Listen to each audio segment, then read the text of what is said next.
मनसेच्या सभेत मनसे अध्यक्ष राज ठाकरे यांचं आगमन झालेलं आहे, जिथे स्वर्गीय बाळासाहेब ठाकरे, हिंदू हृदय सम्राट बाळासाहेब ठाकरे यांनी मैदान गाजवलं होतं. त्याच ठाण्याच्या गावदेवी मैदानातून मनसेचे प्रमुख राज ठाकरे यांची जाहीर अशी महाविराट सभा अविनाश जाधव यांच्यासाठी होतीये.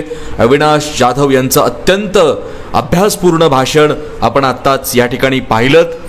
आणि राज ठाकरे काय बोलतायत हे चिंता आहे, कारण ठाणे हा धर्मवीर आनंद दिघेंचा आहे, त्यामुळे याला एक ठाण्याला वेगळं महत्त्व प्राप्त आहे.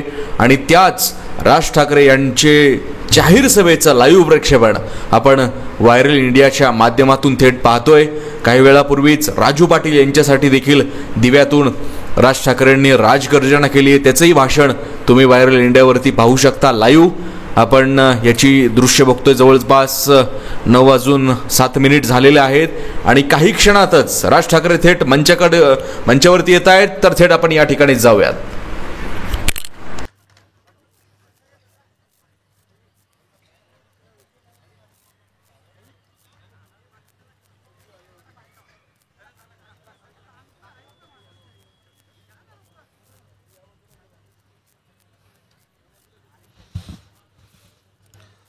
जमलेल्या माझ्या सर्व हिंदू बांधवांनो, भगिनींनो आणि मातांनो,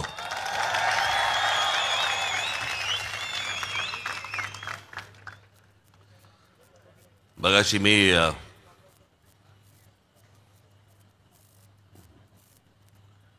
आपल्या भिवंडी ग्रामीणच्या प्रचार सभेला पोहोचलो आणि जरा थोडंसं मला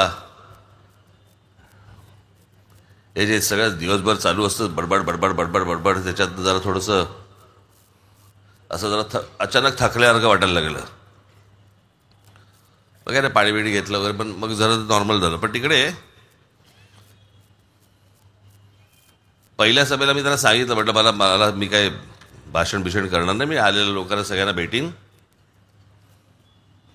मग मी लोकांमध्ये गेलो, मी लोकांना भेटलो, लोकांशी बोललो. म्हटलं जरा तब्येत थोडी बरं वाटत नाही मला, तर याला जरा सांभाळून घ्या. होय साहेब, होय साहेब. बाकीचे दुसऱ्या बाजूला होते पण बोलले होय साहेब, होय साहेब. आणि म्हणून मी त्याला सगळ्यांना भेटून निघालो. साहेब हीच गोष्ट व्यासपीठावरनं सांगा ना. मी म्हटलं अरे हेच जर सांगायचं तर मी पहिल्यांदाच चढलो असतो ना व्यासपीठावर. मग एकदा असंच झालं होतं, एक बिल्डर माझ्याकडे आला होता आणि त्या बिल्डरला तुम्हाला म्हणाला की नाही माझं असं इकडे काम सुरू आहे, तर आपले काही लोक मला तिथे त्या लोकांच्यासाठी म्हणून तिकडे जरा त्रास देत आहेत, तिकडच्या लोकांना काहीतरी घर मिळत नाहीत म्हणून वगैरे. मी त्यांना सगळ्यांना देणार आहे, पण जरा तुमच्या लोकांना जरा सांगाल का. म्हटलं बरं बाबा मी एक काम करतो, म्हटलं आमच्या नितीन सरदेसाईंना सांगतो, ते येऊन तुझं म्हटलं काम करतील. साहेब आता इतक्या छोट्या गोष्टीसाठी त्यांना कुठे त्रास देत आहे. साला माझ्याकडे आला होता आणि मला सांगतोय छोट्या गोष्टीसाठी त्यांना कुठे त्रास देत आहे.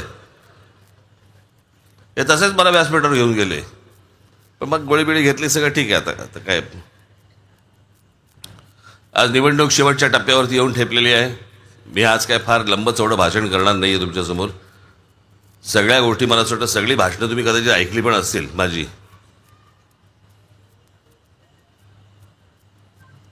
मुलाखती कदाचित ऐकल्या असतील. काही ठराविक विषय आहेत, काही ते फक्त मला आपल्याशी जरा बोलायचे आहेत. मला आत्ताच मी गाडीमध्ये येताना मला अरे तू आलीस का,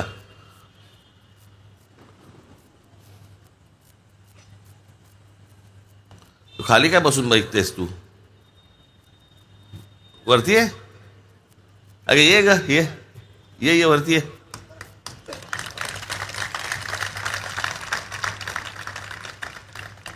कुठून येणार. हां,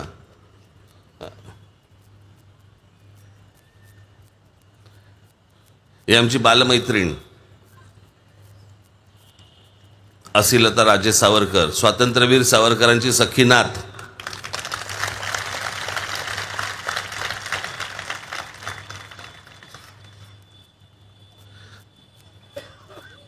बरं असिलता इथपर्यंत ठीक असतं आमचं. असेल तर सावरकरांची नात वगैरे, आम्ही वर भाषणं करायची, ती खाली बसणार, कसं नुसतंच होतं.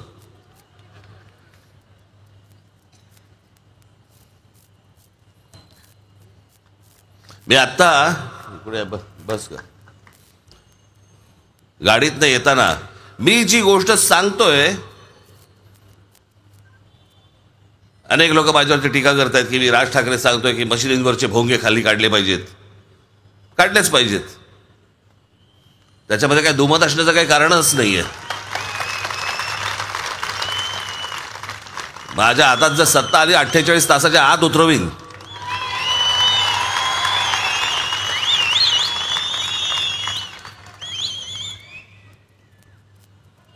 सगळं स्वतःच्या सोयीनुसार चाललं यांचं, सगळं स्वतःच्या सोयीनुसार, धर्मातल्या गोष्टी यांच्या सोयीनुसार. हिजाब का घालायचा तर कुराणमध्ये लिहिलंय. पैशावरून व्याज का नाही घ्यायचं कुराणमध्ये लिहिलंय. मग कुठच्या कुराणाच्या पानावरती लिहिलंय लाऊडस्पीकर लावा म्हणून? बरं, कुराण ज्या वेळेला लिहिलं गेलं तेव्हा लाऊडस्पीकर नावाचा काही जन्मबिंब झाला होता का? तेव्हा सगळं स्वतःच्या सोयीने करायचं आणि दुसऱ्याला त्रास द्यायचा. मला बरं या गोष्टीचं वाटलं. माझ्याकडे आत्ताच बातमी आली, 92 साली जेव्हा दंगली झाल्या होत्या त्यावेळेला एक बाबू खान नावाचा माणूस मुंबईमधल्या बांद्र्यामधल्या बेहरामपाड्यामध्ये राहणारा माणूस मशिदींवरच्या भोंगे काढा याच्यासाठी कोर्टात गेला. अभिमान आहे मला असल्या बाबू खानचा.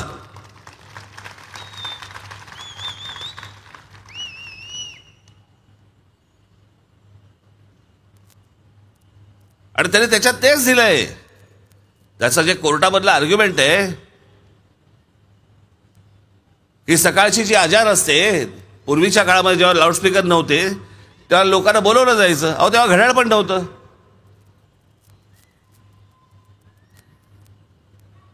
ती जी सकाळची जी काय प्रार्थना असते त्यावेळेला लोकांना बोलवण्यासाठी म्हणून त्यावेळेला लाऊडस्पीकर नव्हते, घड्याळ नव्हती. माणूस एक ओरडायचा वरून आणि मग लोक तिकडे ते अजान म्हणाला काय ते जायचे. अरे आता अलार्म लावा ना. तो माणूस कशाला बोंबलतोय? बरं, तो बोंबलतोय ते सगळं आम्हाला काय ऐकवतोय? आम्ही जर समजा सकाळी तुम्हाला आमच्या देवांच्या आरत्या जर समजा तुमच्या कानाशी येऊन वाजवत बसलो, आवडेल का? दुसऱ्या लोकांना त्रास देईल असा कोणता धर्म आहे मला अजूनपर्यंत कळलेला नाहीये.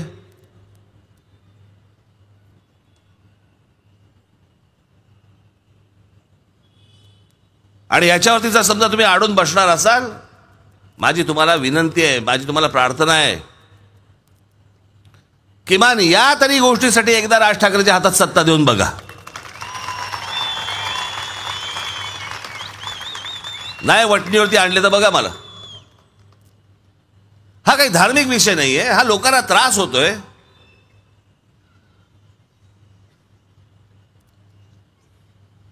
सणासुदीच्या काळामध्ये मी समजू शकतो, 10 दिवस 12 दिवस आपण समजू शकतो. आपल्याही धर्मामध्ये असतात गोष्टी, त्यांच्याही धर्मामध्ये असतात गोष्टी, त्या गोष्टी आपण समजू शकतो. पण 365 दिवस 24 तास आपलं सकाळपासून संध्याकाळपर्यंत ह्यांच्या कॉन्सर्ट ऐकायचे आम्ही.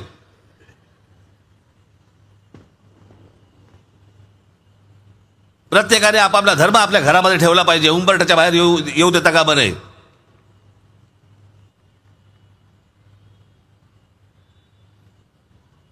ही कुठची धर्माची व्याख्या मला अजूनपर्यंत कळलेली नाही. आपल्या घरामध्ये देवारा असतो, आपण जातो, सकाळी पूजा करतो, नमस्कार करतो, बाहेर निघतो.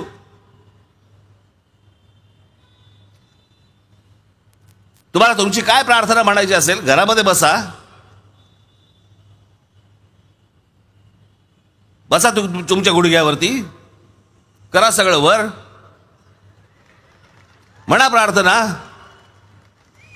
आम्हाला कुठे आक्षेप आहे? तुमच्या तो धर्मामधला विषय असेल, तुमच्या घरामध्ये त्या प्रार्थना म्हणा, काय नमाज पडायचं नमाज पडा. कोणी आक्षेप घेतलाय? कोणी आक्षेप घेणार नाही तुम्हाला. पण सगळे मिळून ज्याला तुम्ही रस्त्यावरती येणार आणि रस्ते आमचे बंद करून टाकणार, आक्षेप आमचा तिकडे आहे. वर्षानुवर्ष खोळंबलेले प्रश्न आहेत, वर्षानुवर्ष.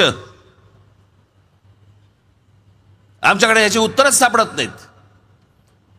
आज हे सरकार गेलं, ते सरकार आलं, ते सरकार गेलं, हे सरकार आलं. आम्ही 50 वर्ष आम्ही त्याच विषयांवरती निवडणुका लढवतोय.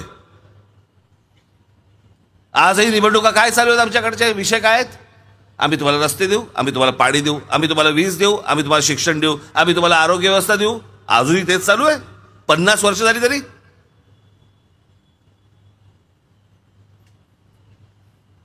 अहो, मूलभूत गरजाच जर समजा आमच्या संपल्या नाहीत, आमच्याकडच्या तरुणांना तरुणींना नवीन स्वप्न कशी दिसतील? आमच्याकडे नवीन शोध कसे लागतील? म्हणून मी आता पण म्हटलं होतं, मी त्या तुमच्या काय ते दिव्याला, आमच्याकडे Guinness book of world record मधला माणूस कोण? ज्याची नखं वाढली आहेत, अशी वाकडी वाकडी वाकडी वाकडी आतमध्ये जातात आणि तो आपला एकटा फिरत असतो आपला कुठे. ए, तुझी नखं दाखव. हा बघा, नखा घेऊन फिरतोय, आपला नखा घेऊन फिरतोय. आमचा दुसरा माणूस कोण? मिशा वाढवलेल्या. अरे चला, नाही कापलं तर ते वाढतंच, त्याला अक्कल काय लागते? ह्याच्यात शोध कुठचा आला?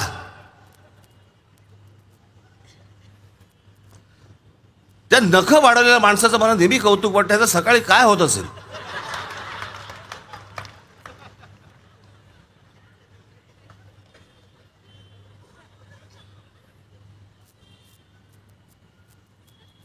पण आमच्याकडची स्वप्न ही, आम्ही ह्याच्या पलीकडे गेलो नाही, आम्ही ह्याच्या पलीकडे वाढलोच नाही. आज आमच्याकडची मुलं देश सोडून बाहेर जातात. का जातात? शिक्षण उत्तम तर त्यांना इथेही मिळू शकतं, नोकऱ्या तर त्यांना इथेही मिळू शकतात. मग ती बाहेर का जातात? माझ्या एका मित्राचा मुलगा, त्याला माझ्या मित्राने विचारलं, अरे तुझं ते आधार कार्ड नाही बनवलं अजून. तर तो बोला, आधार कार्ड म्हणजे काय? तो बोला, अरे ते जर समजा तुझ्याकडे नसेल ना, तुला मतदान नाही करता येणार. तो बोला, करायचंय कोणाला? मला करायचंच नाहीये, मला या देशातच राहायचं नाहीये. आपल्याकडचा तरुण, आपल्याकडच्या तरुणी अशा प्रकारचा विचार का करतात? याचं कारण सभोवतालचं बरबटलेलं सगळं वातावरण. डोक्याला शांतता नाही. रस्त्यावर बाहेर पडलो तर आम्हाला फुटपाथ नाही चालायला. गाड्या घेऊन बाहेर पडलो तर ट्रॅफिकमध्ये अडकतोय. हॉर्नचा गोंगाट. आमच्याकडे ऍडमिशन्स मिळत नाहीयेत कॉलेजला. शाळांमध्ये आमच्या अगदी भाऊक होऊन बाहेर उभ्या असलेल्या आमच्या भगिनी दिसतात, लहान लहान मुलांना घेऊन. माझ्या पोराची ऍडमिशन होईल का नाही होईल, होईल का नाही होईल, सतत एक धाकधूक. हॉस्पिटलमध्ये मला बेड मिळेल की नाही माहीत नाही. करोनाच्या काळात तर काय झालं होतं, आमच्याकडे ऑक्सिजन मिळेल की नाही मिळेल. आमच्याकडच्या मूलभूत गरजाच नाही संपल्या आणि आम्ही दरवेळेला आम्ही निवडणुका लढतोय. निवडणुका लढतायत. आज हा आमदार निवडून आला, आज हा खासदार निवडून आला. मी माझ्या मागच्या सभेमध्ये मी सांगितलं होतं, ठाणे शहर आहे, मी लहानपणापासून पाहिलं हे शहर, सुंदर टुमदार. जुने जे ठाण्यातले लोक राहणारे आहेत त्यांना मी काय म्हणतोय त्यांना समजत असेल. माननीय बाळासाहेबांबरोबर लहान असल्यापासून मी इथे ठाण्यामध्ये यायचो. तलावांचं शहर, छोटी मोठी सगळी अशी तलाव, इथे तलाव असायचे. पुढे काय झालं, तलाव बुजवले आम्ही. त्या तलावांच्या ठिकाणी आमच्या सोसायट्या आल्या आणि आज त्या सोसायट्यांमध्ये आम्ही टँकरने पाणी पुरवतोय.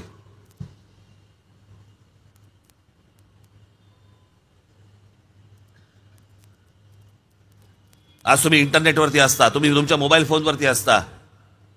मी जे बोलतोय ना, एकदा अंतर्मुख होऊन त्या गोष्टींचा फक्त एकदा विचार करून बघा. कुठच्याही ठाणेकराला विचारलं, समजा तुला आत्ताचं ठाणं आवडतं का जुनं, तो म्हणतो जुनं.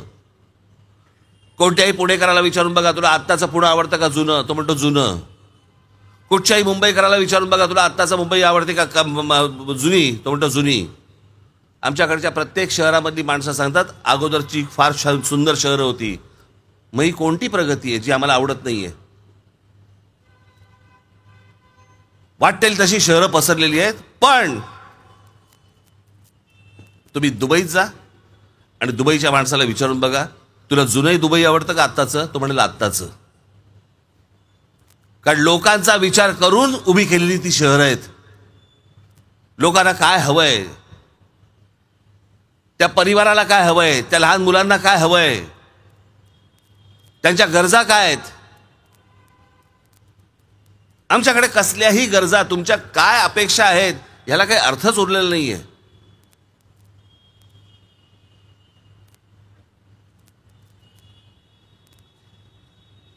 म्हणजे आता ते शिवसेना, आता ती वेगळी फोड करायला लागते, ह्याची का त्याची. उद्धव बाळासाहेब ठाकरे म्हणजे उद्धव ठाकरेंनी त्यांच्या जाहीरनाम्यामध्ये काय दिलं असेल तर आम्ही जिल्ह्यामध्ये शिवाजी महाराजांची मंदिरं बनवू.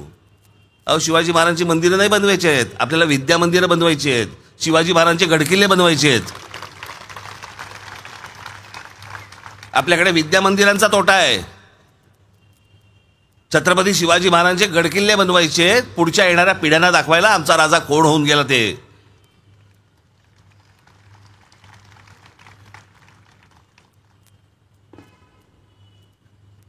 प्रत्येक ठिकाणी आम्ही आमचे पुतळे उभे करायचे.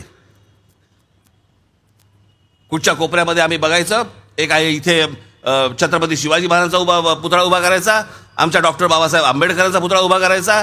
जयंती आणि पुण्यतिथीला जायचं तेव्हा आम्ही स्वच्छ करणार ते पुतळे, हार घालणार, आमचा विषय संपला. नंतर कोणीही त्या पुतळ्यांकडे पाहत नाही.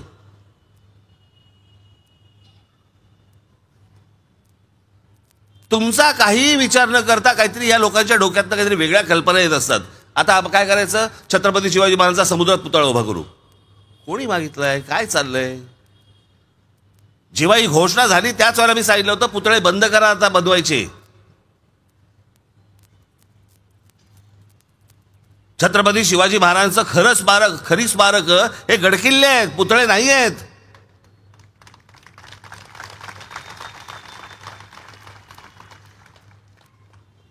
पण आपण काय केलंय, या सगळ्या आमदार खासदार या सगळ्या लोकांसमोर आपण सगळ्या गहाण टाकल्या गोष्टी, आमचे विचारच गहाण टाकले.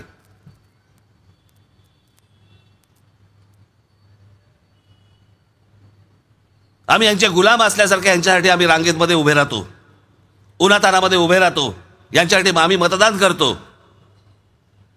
आणि मग ही लोक काय करतात, तुमच्या मतांचा विचार नाही होत.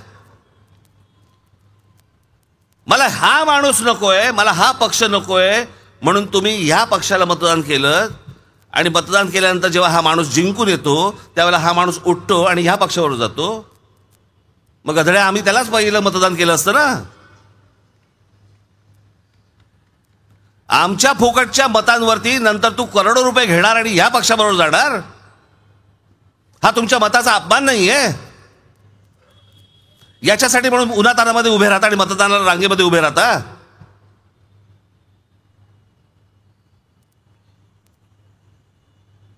शिवसेना भारतीय जनता पक्ष युती आणि काँग्रेस राष्ट्रवादी काय आघाडी, हे नको म्हणून ह्यानं मतदान केलं आणि हे नको म्हणून यानं मतदान केलं. 2019ची निवडणूक फक्त आठवून बघा, आठवून त्या गोष्टींचा फक्त विचार करून बघा की या महाराष्ट्रामध्ये काय झालं.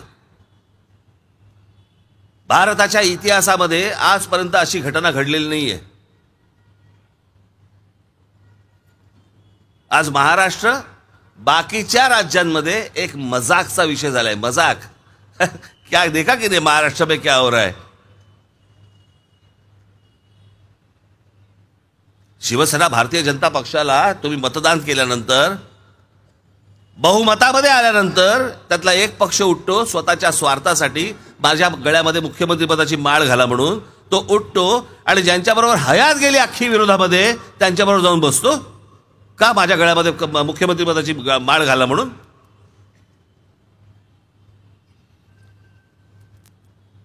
मग त्यांची 2.5 वर्ष होत आहेत, त्यातले 40 आमदार उठतात, पैशाचे सगळे काही गोष्टींचे व्यवहार होतात, आणि त्या सगळ्या गोष्टींच्या व्यवहारानंतर ते उठतात आणि तिसऱ्या पक्षात जातात, त्यांचं सरकार येतं. मग ज्याला 70,000 कोटीच्या भ्रष्टाचाराखाली जेलमध्ये टाकणार होते त्याला अचानक डोळा मारतात, तो येऊन ह्यांच्या मांडीवर बसतो. काय चाललंय?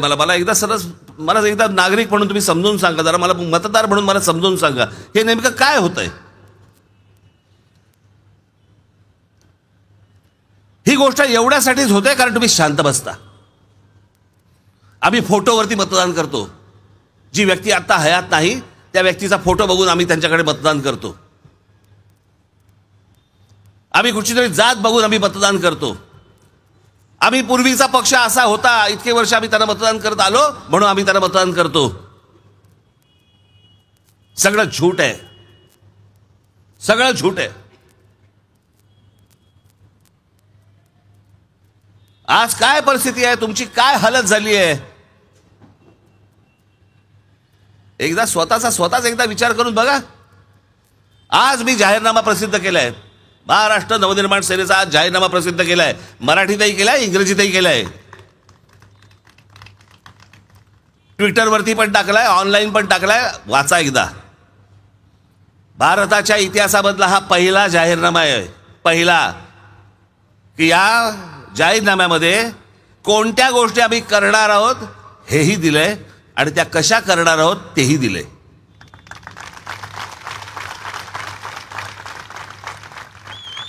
तुम्ही आजपर्यंत जे जाहीरनामे वाचले ते काय सांगितले? आम्ही हे करू, आम्ही ते करू, आम्ही ते करू. कसं करू माहित नाही.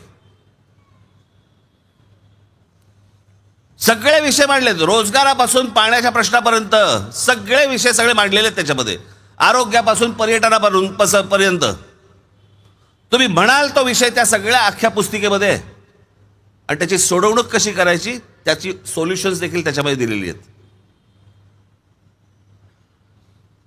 मी जे करतोय बाबांनो, मी खरंच प्रामाणिकपणे करतोय. मला कुठच्याही खुर्चीचा सोस नाही, मला कुठच्याही गळ्यामध्ये मुख्यमंत्री पदाची माळ घालण्याची इच्छा पण नाही मला.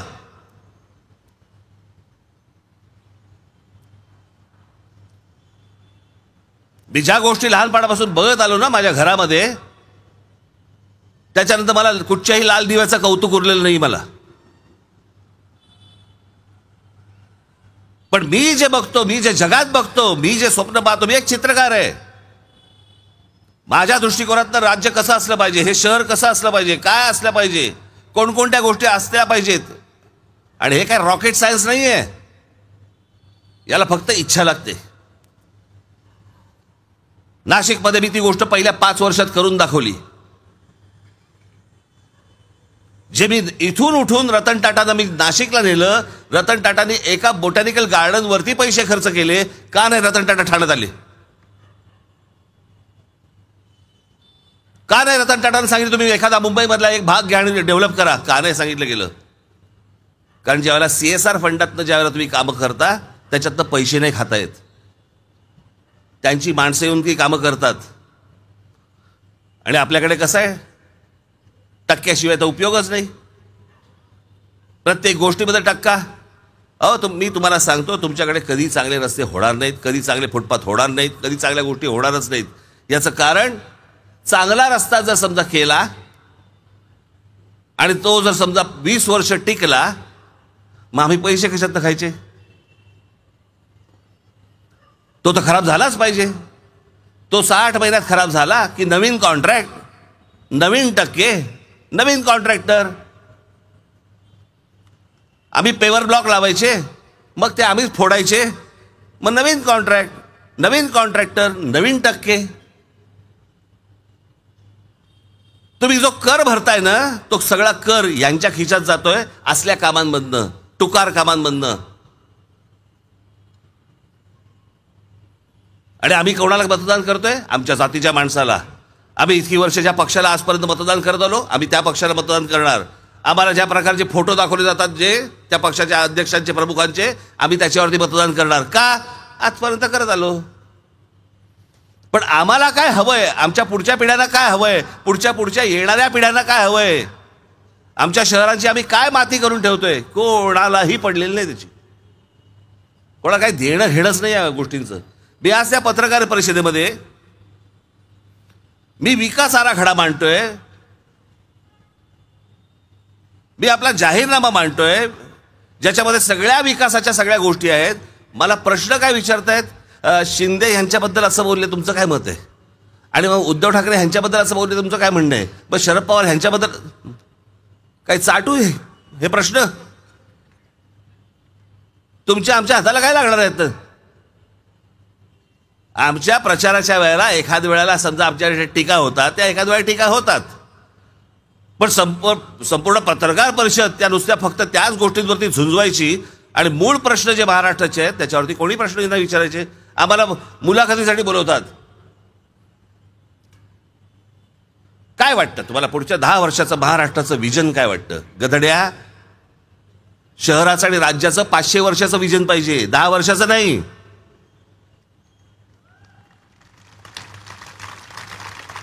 जगामधले जे देश उभे राहिले ना, ते देश 500-500 वर्षांचा विचार करून उभे राहिले.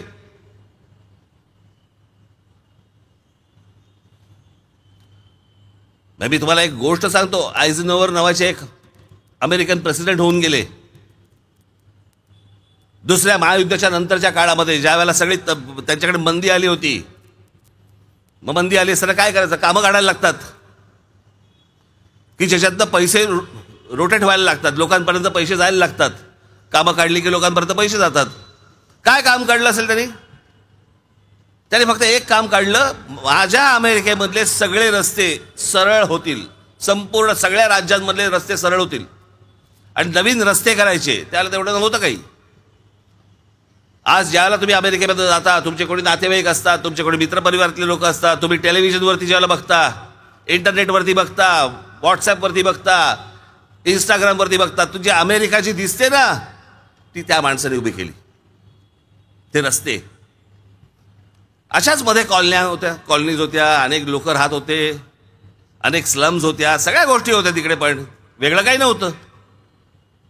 प्रचंड विरोध झाला त्या माणसाला, प्रचंड विरोध झाला. आयझनहोवर यांचं एक वाक्य फार मला प्रचंड आवडतं. या सगळ्या प्रचंड विरोधानंतर देखील त्यावर ठाम माणूस राहिला. तो बोलला, नाही, रस्ते होणार म्हणजे होणार.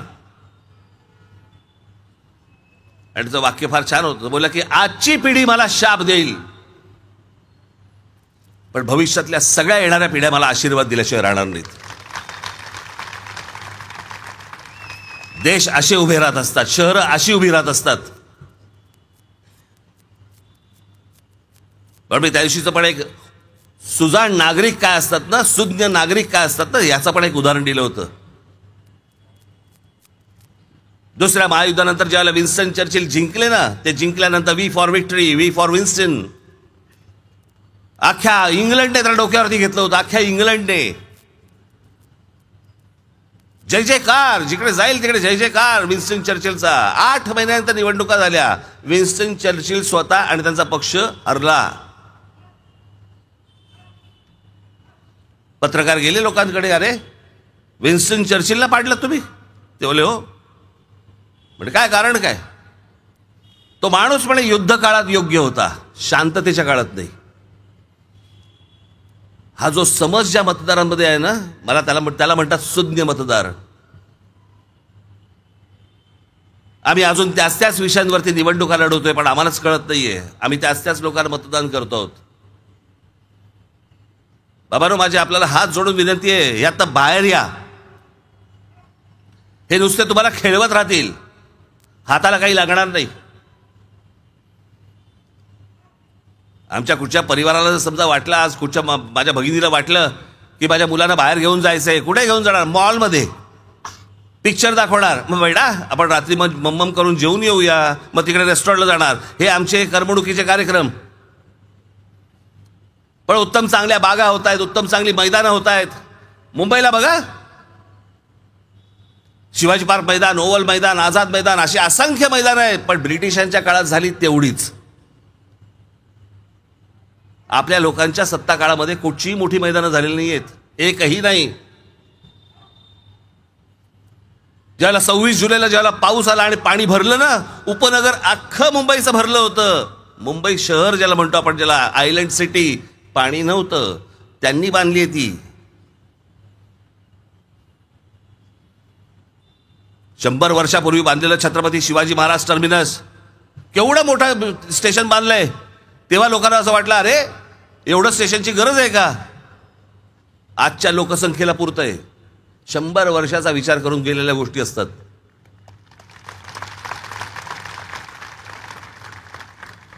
आम्ही कोणत्या गोष्टी केल्या? आमच्याकडे शहरांमध्ये बकालपणा वाढतोय. आता मी आलो त्या दिव्यावरनं, रस्त्याच्या पुढे फुटपाथ सोडून पुढे फुटपाथ नव्हताच, सगळे फेरीवाले बसलेत, एकाच्या पुढे एक, गाड्या चोरून चालल्यात, ज्यांच्याकडे गाड्या रस्ता आहे. आणि कोणालाही काही वाटत नाही, सगळेजण आपले चाललेत, रस्त्याने चाललेत, सगळे बघतायत. काय काही वाटेल असं झालंय आम्हाला. अहो चांगलं काय हे जर समजा तुम्हालाच कळत नसेल तर चांगलं द्यायचं हे राज्यकर्त्यांना कुठून कळणार आहे? हे कुठून कळणार? हे आमदार खासदार ज्यावेळेला येतात त्यावेळेला ते काय हवंय तुम्हाला हे बरोबर तुम्ही सांगितलं पाहिजे. हे कधी होणार आहे? हे का नाही झालं आतापर्यंत? तुम्ही इतकी वर्ष आमदार होतात, तुम्ही इतकी वर्ष खासदार होतात, मग हे का नाही झालं हे तुम्ही ठणकावून त्यांना विचारलं पाहिजे. ओ भीती पाहिजे तुमची.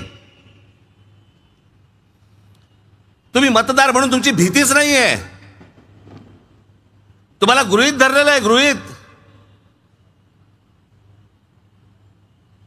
कोण तुम्ही? फक्त मतदार 1 दिवसाचे. पुढं आमची राज्य करू, आम्ही वाटेल तसे वागू, आम्ही कोणाही समोर घरंगळत जाऊ, वाटेल तेवढे पैसे घेऊ, पक्ष दुसऱ्या पक्षाच्या दावणीला बांधू, आम्ही वाटेल ते करू, 5 वर्षांनी बघू.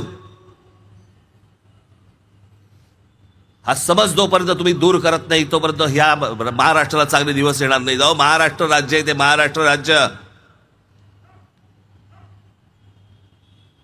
आमच्या शिवछत्रपतींच्या विचाराने उभं राहिलेलं महाराष्ट्र राज्य आहे ते.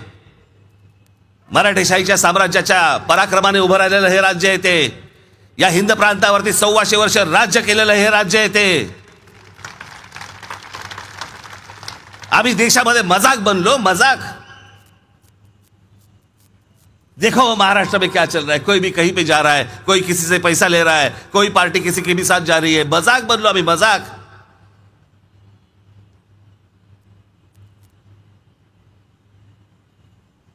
तुम्हाला आजपर्यंतचे सगळे अनुभव बाजूला सारावे लागतील, सगळ्या गोष्टी तुम्हाला बाजूला ठेवाव्या लागतील, नवा विचार तुम्हाला करावा लागेल. म्हणून मी माझ्या पक्षाचं नाव ठेवतानाच नवनिर्माण ठेवलं.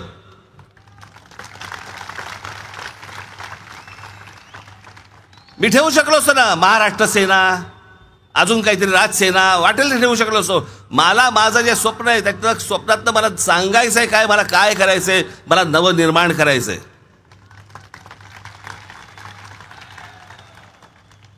आणि या नवनिर्माणाची संधी मी आज तुमच्याकडे सगळ्यांकडे मागतोय, महाराष्ट्राकडे मागतोय. ही संधी गेली, तुमच्या आयुष्यातली परत 5-5 वर्ष निघून जाणार. 5 वर्ष कशाला म्हणतात आपण कळते का आपल्याला? मी मागे पण सांगितलं ना, हा काही शाहरुख खान सलमान खानचा पिक्चर नाहीये. शुक्रवारी पडला आणि सोमवारी दुसरा सुरू केला. तुमच्याही आयुष्यातली 5 वर्ष जातात, आमच्याही आयुष्यातली 5-5 वर्ष जातात. स्वप्न साकारण्याच्या उमेदीचा काळ असतो, उमेदीचं वय असतं. ते एकदा सरलं की मग काही नाही उपयोग.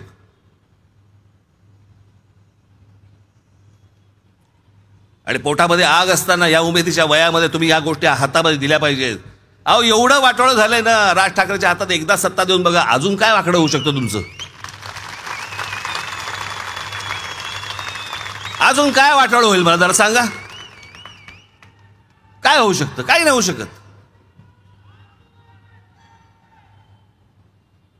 म्हणून येत्या 20 तारखेला कुठेही गाफील राहू नका. गेले 5 वर्ष जो गोंधळ या महाराष्ट्रामध्ये घातलाय तो विसरू नका. तुमच्या मतांचा जो अपमान झालेला आहे त्याचा बदला घ्यायची वेळ आता ह्या 20 तारखेला आली आहे. कुठेही या गोष्टी विसरू नका. काय 5 वर्षामध्ये झालंय, एकदा तुमचा अंतर्मुख होऊन विचार करा. आणि म्हणून तुमच्यासाठी आज माझा अविनाश असेल, आज माझा संदीप पाचंगे आहे, सुशांत आमचा सूर्यराव आहे.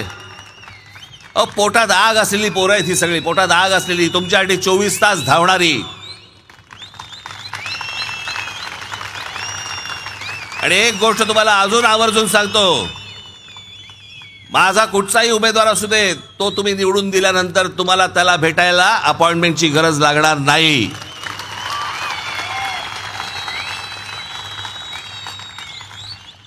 म्हणून येणारी 20 तारीख आपण सोडू नका. या सगळ्या लोकांना वटणीवरती आणा. आज या महाराष्ट्रामध्ये महाराष्ट्र नवनिर्माण सेना नावाचा पक्ष तुमच्या समोर एक पर्याय म्हणून उभा आहे. राज ठाकरे एक स्वप्न उराशी बाळगून तुमच्या समोर आलेला आहे.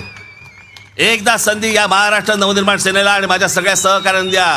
आणि म्हणून मला आपल्याला सगळ्यांना सांगणं आहे की येत्या 20 तारखेला रेल्वे इंजिन या निशाणीवरती आपण बटन दाबून माझ्या सर्व उमेदवारांना आपण प्रचंड मतांनी आपण विजयी करावं असं एक आवाहन करतो आणि आपल्या सर्वांची मी रजा घेतो. धन्यवाद.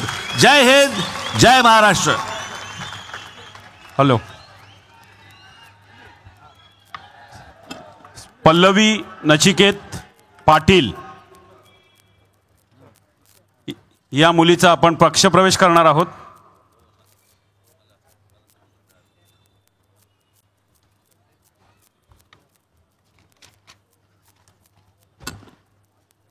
मनसे अध्यक्ष राज ठाकरे यांच्या भाषणाला 10 पैकी किती गुण द्याल? त्याचप्रमाणे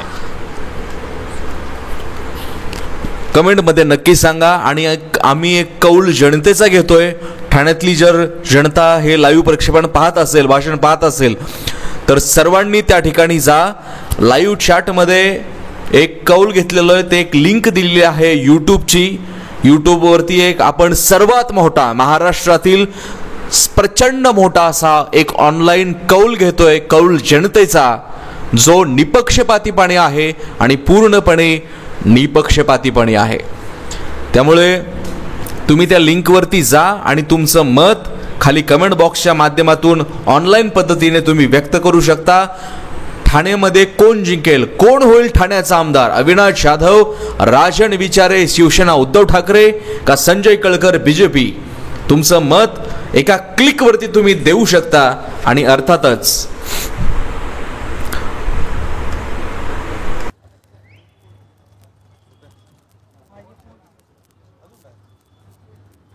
राहुल शेलार आला. राहुल शेलार आहे का तिकडे? मनसे अध्यक्ष राज ठाकरे यांचं भाषण कसं वाटलं कृपया खाली कमेंट बॉक्सच्या माध्यमातून नक्की व्यक्त व्हावं अशी तुम्हाला कळकळीची विनंती आहे. जर दिव्यातलं जर तुम्ही जर भाषण पाहिलं नसेल, राजू पाटील यांच्या प्रचारार्थ केलेलं तेही उपलब्ध आहे. तरी मनसे अध्यक्षांची सभा या ठिकाणी संपन्न झालेली आहे. आता 23 तारखेला समजेल की ठाण्याची जनता नक्की कुणाच्या बाजूने आहे. राज ठाकरेंचे विचार ठाण्यातल्या लोकांपर्यंत अर्थातच या व्हायरल इंडियाच्या माध्यमातून पोहोचलेले आहेत. पक्षप्रवेशाचा कार्यक्रम या ठिकाणी चालू आहे आणि अविनाश जाधव यांनी देखील अतिशय आक्रमकपणे आणि अतिशय अभ्यासपूर्ण भाषण केलेलं आहे. आपण पाहू शकता याची ही दृश्य. तर अविनाश जाधव यांचं जर भाषण पुन्हा एकदा जर पाहायचं असेल तर तरी देखील तुम्ही पाहू शकता. आणि मनसे अध्यक्ष राज ठाकरे हे या ठिकाणी त्यांची सभा या ठिकाणी संपन्न झालेली आहे. आपण पाहू शकतोय. तर राज ठाकरे यांचा उद्या देखील महाराष्ट्रात सभा होणार आहेत. आपण पाहू शकतोय उद्या शनिवार आहे. नाशिकच्या दौऱ्यावरती आहेत राज ठाकरे आणि उद्या नाशिकमध्ये त्यांची सभा या ठिकाणी पार पडणार आहे. तर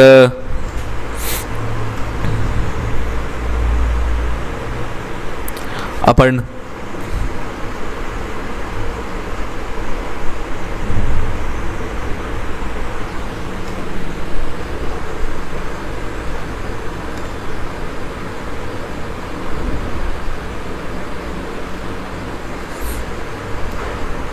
धन्यवाद. आपण हे लाईव्ह प्रक्षेपण पाहण्यासाठी तुम्ही तुमचा वेळ दिला त्याबद्दल मनापासून धन्यवाद. भेटूयात पुन्हा एकदा. तोपर्यंत पाहत रहा तुमचा जनतेचा चॅनल जो आहे. महाराष्ट्रातील सर्व घडामोडी असतील, सर्व सभा असतील, सर्व न्यूज असतील, कव्हरेज देण्याचा आपण या ठिकाणी प्रयत्न करतोय. उद्या देखील नाशिकच्या दौऱ्यावरती आहेत राज ठाकरे आणि त्या ठिकाणी त्यांची सभा होणार आहे. त्याही सभेचं आपण लाईव्ह प्रक्षेपण वृत्तांकन या ठिकाणी तुमच्यापर्यंत पोहोचवण्याचा आमच्या टीमचा या ठिकाणी प्रयत्न असेल. संपूर्ण महाराष्ट्र हे लाईव्ह प्रक्षेपण बघतोय. जो विश्वास तुम्ही व्हायरल इंडियावरती ठेवलेला आहे त्याला कधीही कुठेही तडा जाणार नाही.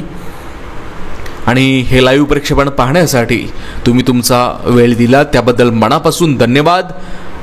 आमचे इतरही काही व्हिडिओज जर पाहायचे राहून गेले असतील तर नक्की आमच्या चॅनलवरती जा, सर्व व्हिडिओ पहा आणि तुमचं मत या ठिकाणी व्यक्त करा. आणि जाता जाता एक नम्रतेची विनंती आहे की चॅनल जर सबस्क्राईब करायचं जर राहून गेलं असेल तर नक्की सबस्क्राईबच्या बटनवरती क्लिक करा, बेल आयकॉनवरती क्लिक करा, जेणेकरून तुम्हाला सर्व अपडेट्स एका क्लिकवरती तुमच्या मोबाईलच्या माध्यमातून नोटिफिकेशनच्या माध्यमातून मिळू शकतील. धन्यवाद. जय हिंद, जय महाराष्ट्र, नमस्कार.